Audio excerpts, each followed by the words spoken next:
Hey guys, welcome to our YouTube channel. നമ്മൾ ഇന്ന് കൊണ്ടുവന്നേക്കണ 2019 B9 S5 E6 twin scroll turbo.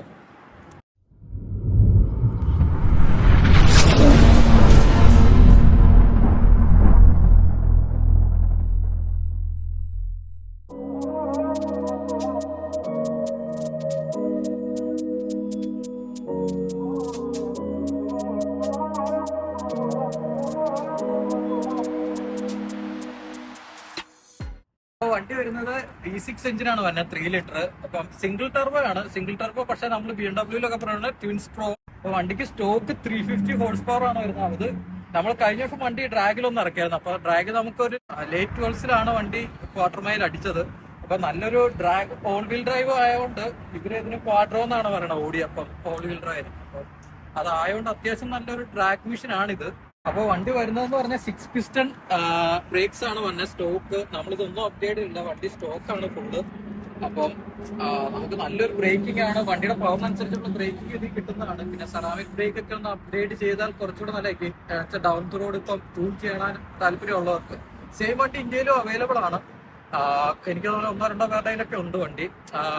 പിന്നെ mostly S5 നേരത്തെ ഇറങ്ങിക്കൊണ്ടുന്ന 3 door കൂപ്പ് ആയിരുന്നു ഉണ്ടായിരുന്നത്. അപ്പം ഇത് വന്നേക്കണെന്ന് പറഞ്ഞാൽ ഇവര് സ്പോർട്സ് പാക്ക് എന്ന് പറഞ്ഞേക്കണം. അപ്പൊ ഇത് 5 ഡോർ ആണ് വന്നേക്കുന്നത്. അപ്പൊ ഒരു ഫാമിലി കാർ ആയിട്ട് യൂസ് ചെയ്യാം, at the same time sport car ആയിട്ട് യൂസ് ചെയ്യാം. വണ്ടിയിൽ ഇപ്പോൾ ഉള്ളതെന്ന് പറഞ്ഞാൽ സ്ക്വയർഡ് സെറ്റപ്പിലാണ് കിടക്കുന്നത്. ഓൾ വീൽ ഡ്രൈവ് ആയതുകൊണ്ട് 255 സ്ക്വയർ ആണ് വണ്ടി ഇപ്പൊ 4 കിടക്കുന്നത്. മിഷ്ലിന്റെ പൈലറ്റ് സ്പോർട്ട് ഫോറസ് ആണ് കിടക്കുന്നത്. പിന്നെ വണ്ടിയുടെ ബാക്കിലോട്ട് വന്നാലും നമുക്ക് ട്രങ്ക് തുറന്ന് കാണിക്കാം. ഇതിപ്പോ നമുക്ക് അത്യാവശ്യം നല്ലൊരു ബൂട്ട് സ്പേസ് വരുന്നുണ്ട് വണ്ടി. ഇത് സ്പോർട്ട് ബാക്ക് എഡിഷൻ ആണ് ഇത്രയും നല്ലൊരു ബൂട്ട് സ്പേസ് വരുന്നത്. അപ്പൊ നമുക്കതുപോലെ ക്ലോസ് ചെയ്യാനും 1 ടാപ്പ് സ്വിച്ച് ഉണ്ട്. നോർമലി ഇപ്പോഴത്തെ എല്ലാ വണ്ടിക്കും വന്നിട്ടുണ്ട്.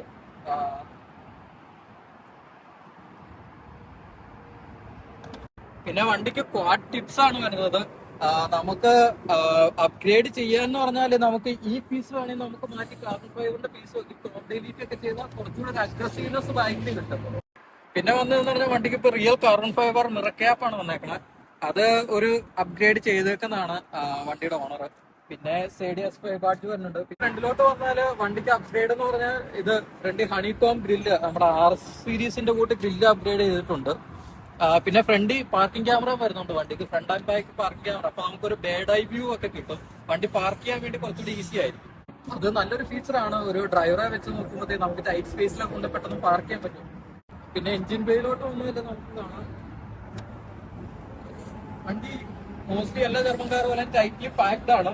ഇതാണ് നമ്മുടെ സ്റ്റോക്ക് S5ന്റെ എഞ്ചിൻ ബേ ആണ്. ഇത് 0 അപ്ഡേറ്റ്സ് ആണ് വണ്ടിയിൽ. ഇപ്പൊ വണ്ടി ഫുള്ളി ബോൺ സ്റ്റോക്ക് ആണ്. ഇപ്പൊ നോർമലി നമുക്ക് CTS ടർബോയൊക്കെ ഇന്ത്യക്ക് കിട്ടും. നമുക്ക് ഇന്ത്യക്ക് ഇവിടെ അപ്ഗ്രേഡ് ചെയ്യാം. ജസ്റ്റ് അക്സസിബിൾ സ്പേസിലാണ് ഇതെല്ലാം ഇരിക്കുന്നത്. പിന്നെ ഈ വണ്ടിക്ക് വേറെ അഡ്വാൻറ്റേജ് പറഞ്ഞാൽ ഇപ്പൊ ടർബോ അപ്ഗ്രേഡോ ടർബോ റീപ്ലേസ്മെന്റോ ഒക്കെ വന്നിട്ടുണ്ട്. ഇതിന്റെ ടർബോ ഇവിടെ ഇത്രയും അടുത്ത് അക്സസിബിൾ ആയതുകൊണ്ട് നമുക്ക് കുറച്ചുകൂടെ പണിയാനൊക്കെ എളുപ്പമുണ്ട്. ഇപ്പൊ നമ്മുടെ BMW ഒക്കെ നോക്കിയാൽ നമുക്ക് സബ് ഫ്രെയിം ഇറക്കാതെ ഒന്നും പണി നടക്കത്തില്ല. ഇതിന്റെ മോഡി തന്നെ ആയതുകൊണ്ട് ഇത് നമുക്ക് കുറച്ചുകൂടെ ഒരു അക്സസിബിൾ ഏരിയയിലാണ് എല്ലാം ഇരിക്കുന്നത്. എസ്പെഷ്യലി ഈ വണ്ടിയെ കുറിച്ച് പറയുമ്പോൾ നമ്മൾ നേരത്തെ പറഞ്ഞാൽ നമ്മൾ കഴിഞ്ഞ ദിവസം നമ്മൾ വണ്ടി ഡ്രാഗ് റേസിന് ഇറക്കിയായിരുന്നു. അപ്പൊ വണ്ടി 12.7 ക്വാർട്ടർ മൈലിൽ അടിച്ചിട്ടുണ്ടായിരുന്നു. 12.7 സ്റ്റോക്ക് മോട്ടർ സ്റ്റോക്ക് ട്യൂൺ വെച്ചിട്ടാണ് വണ്ടി അടിച്ചത്. വണ്ടിക്ക് 0 അപ്ഗ്രേഡ് ആയിരുന്നു അന്ന്. അപ്പൊ തന്നെ നമുക്ക് ഒന്ന് വണ്ടിയുടെ പൊട്ടൻഷ്യൽ അറിയാമായിരുന്നു. വണ്ടി നമ്മൾ ഡ്രാഗ് ഗ്രീൻ ലൈറ്റ് തെളിയുമ്പോൾ വണ്ടി ഫ്രണ്ട് ലിഫ്റ്റ് ആവുക എന്ന് പറഞ്ഞാൽ നമുക്ക് ഓൾ വീൽ ഡ്രൈവ് ആയതുകൊണ്ട് വണ്ടി ഫ്രണ്ട് ഇങ്ങനെ ലിഫ്റ്റ് ആയിട്ടാണ് വണ്ടി പോകുന്നത് തന്നെ. അപ്പോഴും ഓഡി കാർസിന്റെ ഒരു അഡ്വാൻറ്റേജ് ആണ്. ഡ്രാഗ് റേസിൽ ഓടിയെ പിടിക്കാൻ ഭയങ്കര പാടാണ്. അത് നമ്മളിപ്പോ എവിടെ അക്സെപ്റ്റ് ചെയ്യേണ്ട കാര്യമാണ്. BMW പിടിക്കുമെന്ന് വെച്ചാൽ പിടിക്കും. പക്ഷെ BMW മോസ്റ്റ്ലി വരുന്നതെല്ലാം തന്നെ റിയർ വീൽ ഡ്രൈവ് ആയതുകൊണ്ട് അതൊരു പ്രശ്നമാണ്. Rear wheel drive all wheel ഡ്രൈവിൽ അത്ര പിടിച്ച് വരത്തില്ല. പക്ഷെ ടോപ്പ് സ്പീഡ് പിടിക്കും. പക്ഷെ ഇനിഷ്യൽ നമ്മൾ ഒരു ഡ്രാഗ് റേസ് നോക്കുമ്പോൾ നമ്മൾ ഇനിഷ്യൽ ആണല്ലോ നോക്കുന്നത്. ഇനിഷ്യൽ ടോർക്ക് ഇനിഷ്യൽ പുള്ളും ആണല്ലോ നോക്കുന്നത്. അതുപോലെ തന്നെ ഇപ്പൊ നമുക്ക് ഈ വണ്ടിയിൽ നമുക്ക് ഇനി അപ്ഗ്രേഡ് ചെയ്യാൻ പറ്റും. നമുക്കാണെങ്കിൽ ബിഗർ ടർബോ വെക്കാം.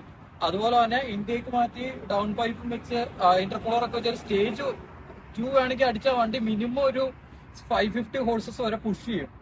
പിന്നെ ഒന്നും വേണ്ട. ഇപ്പൊ നമ്മൾ സ്റ്റേജ് 1 ജസ്റ്റ് ഇൻടേക്ക് മോഡിഫിക്കേഷൻ മാത്രം ചെയ്ത് നമ്മൾ സ്റ്റേജ് 1 അടിച്ച വണ്ടി ഒരു 430 to 440 ഹോഴ്സ് പവർ വരെ നമുക്ക് ഇനിഷ്യലി കിട്ടും.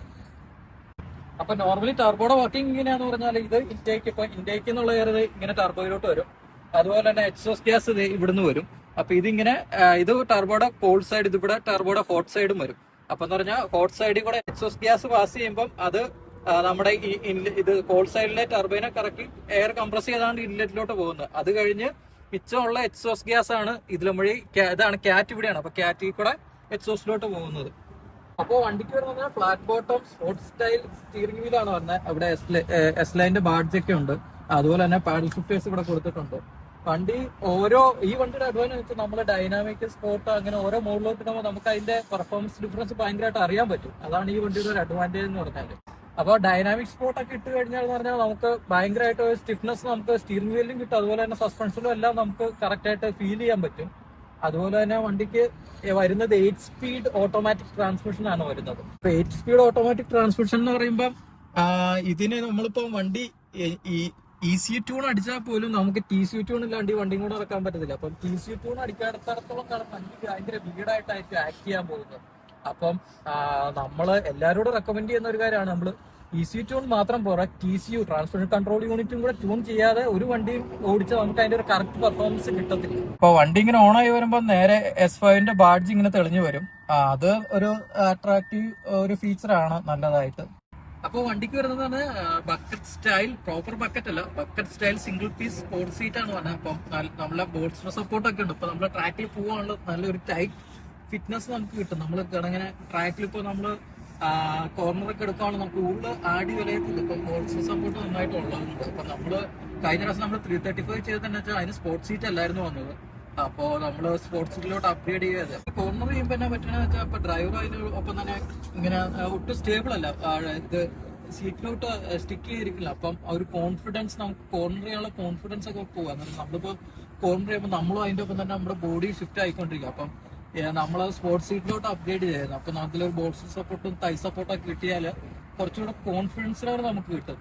വണ്ടി മാത്രം നമ്മൾ മെക്കാനിക്കൽ വൈസ് പെർഫെക്റ്റ് ആക്കിയാൽ പോരെ. അപ്പൊ നമ്മള് സീറ്റിലോട്ടും അതുപോലെ സീറ്റ് ബെൽറ്റിലോട്ടും ഒക്കെ എന്നുവെച്ചാൽ നമുക്ക് വണ്ടി ട്രാക്കിൽ ഇറക്കാൻ പോകണമെങ്കിൽ ഇതൊക്കെ ഒരു ഫാക്ടറാണ്. ഇപ്പൊ ട്രാക്കിൽ ഇറക്കി കഴിഞ്ഞാൽ നമുക്ക് ഡ്രൈവർ നന്നായിട്ടൊന്ന് പ്ലാന്റ് ആയിട്ട് ഇരിക്കാൻ പറ്റുന്നില്ലെങ്കിലും ഇതൊരു സ്പോർട്സ് സീറ്റ് അല്ലെങ്കിൽ ബക്കറ്റ് സീറ്റിലോട്ട് എന്താണെങ്കിലും അപ്ഗ്രേഡ് ചെയ്യണം. അപ്പൊ സീറ്റ് വരുന്നതിന് ഡയമണ്ട് സ്റ്റിച്ചിങ് തന്നെ ഉണ്ട്. അതുപോലെ തന്നെ ഇവിടെ എസ് ലൈൻ്റെ ബാഡ്ജ് ഇങ്ങനെ ഇമ്പോസ് ചെയ്തേക്കണം നമുക്ക് കാണാം. ഇതിന്റെ സീറ്റ് കുറച്ചുകൂടെ ഒരു അട്രാക്റ്റീവ് ആക്കുന്ന എലമെന്റ്സ് ആണ് ഈ ഡയമണ്ട് സ്റ്റിച്ചിങ്, ഈ ബാഡ്ജിങ് ഒക്കെ. അപ്പം എസ് ലൈന് തന്നെ S5 ആണ് ഇങ്ങനത്തെ ഈ ഫീച്ചറൊക്കെ ഉള്ളത്. പിന്നെ വേറെ S5ന് ഇതിപ്പോൾ ഇതിന് അലുമിനിയം ട്രിമ്മാണ് വന്നേക്കണേ. വേറൊരു S5 നമ്മുടെ ഫ്രണ്ടിനുള്ള അതിനൊക്കെ കാർബൺ ഫൈബറാണ് വന്നേക്കണം. അത് ഫാക്ടറി കാർബൺ ഫൈബർ ആണ് ഇന്റീരിയർ ഫുൾ വന്നത്. അത് ഓരോ പാക്കേജ് ഉണ്ട് വണ്ടിക്ക്. അപ്പം അതനുസരിച്ച് ഡിപ്പെൻഡ് ചെയ്യും ഓരോ വണ്ടി. ഇപ്പോൾ വണ്ടി കിടക്കുന്ന പറഞ്ഞപ്പോൾ നമുക്കിവിടെ നോക്കിയാൽ അറിയാം വണ്ടി കംഫർട്ടിലാണ് കിടക്കുന്നത്. അപ്പോൾ കംഫർട്ടിൽ നിന്ന് ഞാനിപ്പം ഡൈനാമിക്കിലോട്ട് ഇടുമ്പോൾ തന്നെയാണ് RPM ഓട്ടോമാറ്റിക് ആയിട്ട് കയറുന്നത്. കണ്ടോ, അവിടെ നമ്മുടെ ഒരു 800 RPM നേരെ ഇപ്പോൾ ഒരു 900 RPMലോട്ട് ഓട്ടോമാറ്റിക് ആയിട്ട് ഷിഫ്റ്റ് ചെയ്തപ്പോൾ വണ്ടി ഇങ്ങനെ റബ്ബ് കുറച്ചുകൂടെ കൂടിയിട്ടുണ്ട്. അപ്പോൾ വണ്ടി ഇപ്പോൾ നമ്മൾ പറഞ്ഞ പോലെ തന്നെ വണ്ടി സ്റ്റോക്കാണ്. പക്ഷെ സ്റ്റോക്ക് ആയിരുന്നാലും വണ്ടിയുടെ എക്സോസ് നോട്ട് അത്യാവശ്യം ഡീപ്പറാണ്. നമുക്ക് അത്യാവശ്യം ചെറിയ പോപ്സ് ആൻഡ് ബാങ്സ് ഒക്കെ നമുക്ക് കേൾക്കാൻ പറ്റും. അപ്പോൾ എക്സോസ് നോട്ട് ഒന്ന് കേട്ട് നോക്കാം.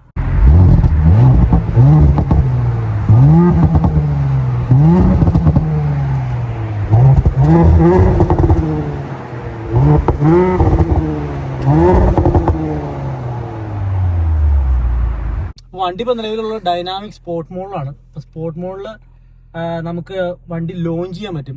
വണ്ടി നമുക്ക് ലോഞ്ച് ചെയ്യുന്നത് എങ്ങനെയാണെന്ന് കാണാം. ഇവിടെ ബൂസ്റ്റ് ഗേജ് ഉണ്ട്. നമ്മൾ ലോഞ്ച് ചെയ്യുന്നതെന്ന് പറഞ്ഞു കഴിഞ്ഞാൽ ബ്രേക്ക് പെഡൽ ഫുള്ള് ചവിട്ടിയിട്ട് ആക്സിലറേറ്റർ പെഡലിൽ സ്ലാം ചെയ്ത് കഴിഞ്ഞാൽ ബൂസ്റ്റ് ഗേജ് നമുക്ക് കയറുന്നത് കാണാം. അപ്പം ബൂസ്റ്റ് ഗേജ് ഒരു ഓൾമോസ്റ്റ് ഹാഫ് അല്ലെങ്കിൽ ഒരു 3/4 ആയി കഴിഞ്ഞ് കഴിയുമ്പം നമ്മൾ ബ്രേക്ക് വിട്ട് കഴിഞ്ഞാൽ വണ്ടി ലോഞ്ച് ആവും. അങ്ങനെ നമുക്ക് മാക്സിമം പവറിൽ ലോഞ്ച് ചെയ്യാൻ പറ്റും. അപ്പം നമുക്ക് ബൂസ്റ്റ് ലോഡ് ചെയ്യുന്ന കാണിച്ചു തരാം.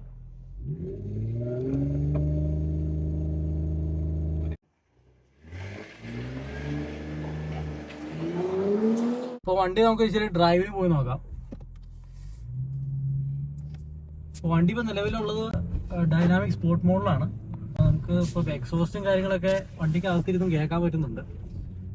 സസ്പെൻഷൻ വൈസ് നോക്കി കഴിഞ്ഞാൽ സസ്പെൻഷൻ അത്യാവശ്യം സ്റ്റിഫ് ആയിട്ടുണ്ട്. ഇത് നമ്മൾ കംഫർട്ട് മോഡിനെ കമ്പയർ ചെയ്ത് നോക്കുമ്പോൾ. അതുപോലെ സ്റ്റിയറിംഗ് റെസ്പോൺസിന്റെ കാര്യം പറഞ്ഞു കഴിഞ്ഞാൽ സ്റ്റിയറിംഗ് വീൽ അത്യാവശ്യം കുറച്ച് സ്റ്റിഫർ ആയിട്ടുണ്ട്. നമുക്ക് കോർണറുകളിലൊക്കെ നമുക്ക് ഫീൽ ചെയ്യാൻ പറ്റും. കോർണറുകളിൽ സ്റ്റിയറിംഗ് വീല് സ്റ്റിഫർ ആകുമ്പോഴാണ് നമുക്ക് ഡ്രൈവറിന്റെ കോൺഫിഡൻസ് കൂടുന്നത്.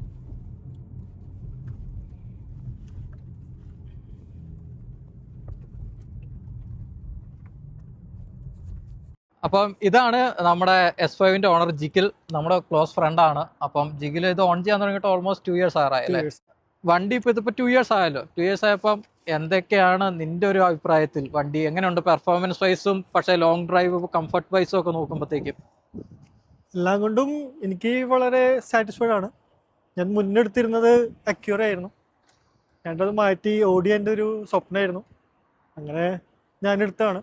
പെട്ടെന്നുള്ളൊരു ആവേശത്തിൻ്റെ പുറത്ത് എടുത്താണ്. പക്ഷെ ഞാൻ അതിലൊരിക്കലും ഖേദിക്കുന്നില്ല.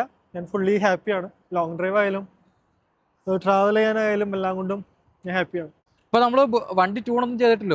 ഇപ്പൊ എന്തേലും ഇനി ഡൗൺ ദി റോഡ് ട്യൂണിങ് ചെയ്യാനൊക്കെ പ്ലാൻ ഉണ്ടോ നിനക്ക്?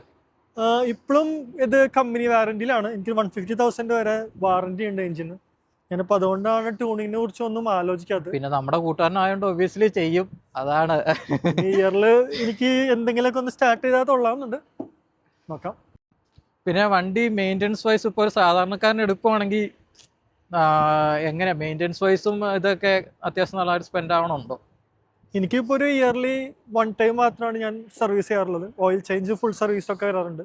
വിൻ്ററിൽ ഞാൻ വിൻ്ററിൽ വണ്ടി പാർക്ക് ചെയ്തേക്കാണ്, ഓടിക്കാറില്ല ഞാൻ. സമ്മറിൽ മാത്രമാണ് ഇപ്പോൾ ഓടിക്കുന്നുള്ളൂ. പിന്നെ സർവീസിന് എനിക്ക് ചാർജ് ആവുന്നത് ഓടിയിൽ തന്നെ ഒരു കെയർ പ്ലാൻ ഉണ്ട്.